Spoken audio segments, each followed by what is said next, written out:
Hey guys, this is Theuberelite, and this is my Hyaon's Raider from the Oriath beta.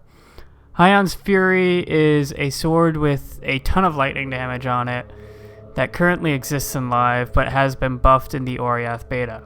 There are two buffs that happened on the sword. The first is that the lightning damage, the top end was improved by about 100, and the second most important thing is that the increased damage taken per frenzy charge has gone down from 3% per frenzy charge to 1% per frenzy charge, which means that if you have, say, 8 frenzy charges, you're only taking 8% increased damage instead of something like 24%. This is obviously pretty huge because this means that this is a lot more hardcore viable now, and it's a lot more safe to stack frenzy charges with this. And given the other bonuses on the weapon, which have increased lightning damage per frenzy charge, and also has increased life on kill per frenzy charge, as well as the actual bonuses from frenzy charges, especially when you go Raider, this build has gotten a lot stronger as a result of these changes. There are some other things in gearing that have improved the build indirectly, which I'll be going over as I go over my gear. For leveling this character though, I actually leveled this as a lightning damage based attack build as well, using Cyclone, and the uniques I used for leveling were Wakes of Destruction, Awar's Mirage, and Fidelitas Spike. You can probably use something like Frostblades with Awar's Mirage as well, but that's just how I chose to level the build. I eventually decided to switch off of Cyclone while playing Hyaon's because Blade Flurry just did the job better. It had about the same clear speed but way better single target, and so it just felt better, unfortunately, because Cyclone was very fun to use, and I would definitely recommend checking out the new Cyclone improvements that they have in this beta. Talking about the gear, we of course start off with the Hyaon's Fury sword. This sword is fairly common, it's not extremely rare at all. There is a divination card that actually gives this, which is, I believe, called the Wolf Shadow, and that card is fairly common. Since we're using Blade Flurry on this build, attack speed scaling is very important, so getting attack speed on the glove is very useful, as well as any other defensive stats, or perhaps some lightning damage. And new to the beta is you can actually roll attack speed on evasion shields. So getting attack speed on a shield is also great for the build. Obviously, you'll eventually want things like lightning damage and weapon elemental damage on your rings alongside the obvious defenses, and if you're lucky, getting attack speed on them is great as well. I personally am using pretty defensive options here. I chose to make this build a little bit more defensive, even though we're missing like 9 skill points in the beta. But yeah. My 5 link right now is pretty garbage. I would probably opt for something like Queen of the Forest or some other sort of evasion unique chest piece. There is a lot of options for evasion now, especially because the base evasion values on gear has gone up a lot. Queen of the Forest has an upwards of 3,000 evasion now, and the lowest roll Queen of the Forest in beta actually beats the highest roll Queen of the Forest in live right now. Other than that, the rest is just pretty much defensives, and obviously the belt, which has weapon elemental on it.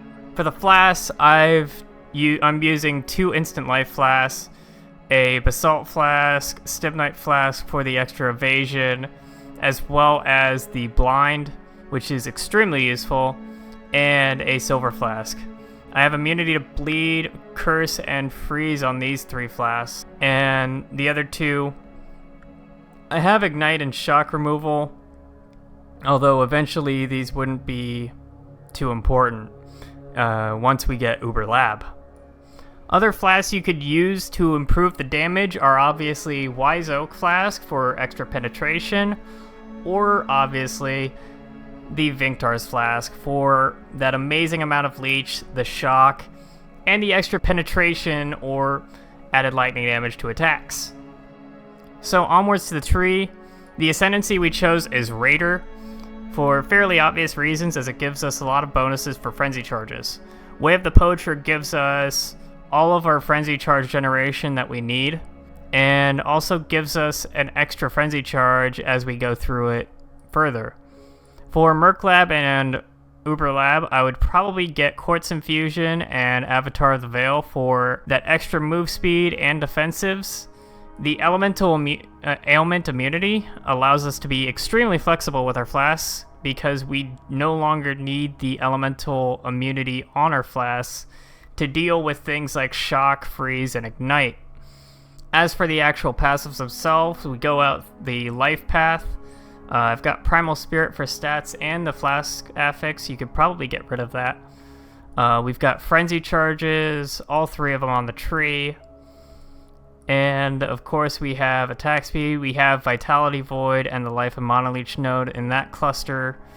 Simply because we need a way to leech, especially because we obviously want Valpact. Because we're doing so much lightning damage, Valpact helps a lot against the Elemental Reflect and all of that. And it also leeches back a ton of life for us because we're doing so much lightning damage. Obviously, we're getting life wherever we can. I would like to get Primeval Forest, but I just don't feel like I have enough points to get it. I have the Static Electricity in the Ranger Jewel slot because we have a ton of decks there. You could probably eventually find something that performs a little bit better than it, but I chose to go for Static Electricity. The other Jewel sockets, I would go for mostly Attack Speed, if you can. And of course, we've got more life, Arcing Blows, and Forces of Nature gives us some extra elemental penetration and some lightning damage. We have the AoE and all that. And of course, since we're non-crit build, we have Elemental Overload to get that extra buff for our elemental damage. As for my bandits, I actually ended up taking Kraton, but I think you would be better off taking the 2 skill points and sacrificing the 3% dodge, as those 2 skill points can be put into eventually moving towards Primeval Force, but you could literally just put those 2 skill points into Quickstep and get more attack speed and more movement speed than Kraton actually gives, at the loss of the cast speed, which we don't care about, and the loss of 3% chance to dodge attacks. This build ended up being very nice and seems like it's going to be a decent budget option for a starter build once the 3.0 patch actually comes. The Hyaon's Fury is not very hard to get, and with the amount of damage you take per frenzy charge being dropped very significantly, this is actually pretty hardcore viable. I look forward to seeing how this performs in live with better gear, because my damage gear was not very good at all, and obviously, as I've mentioned before, we are missing quite a bit of skill points, probably at least 9, in comparison to what we can get on live. Anyways, guys, this is Theuberelite signing off. Be sure to subscribe for more videos, and follow me on Twitch to know when I'm streaming. And yeah, I'll see you guys later.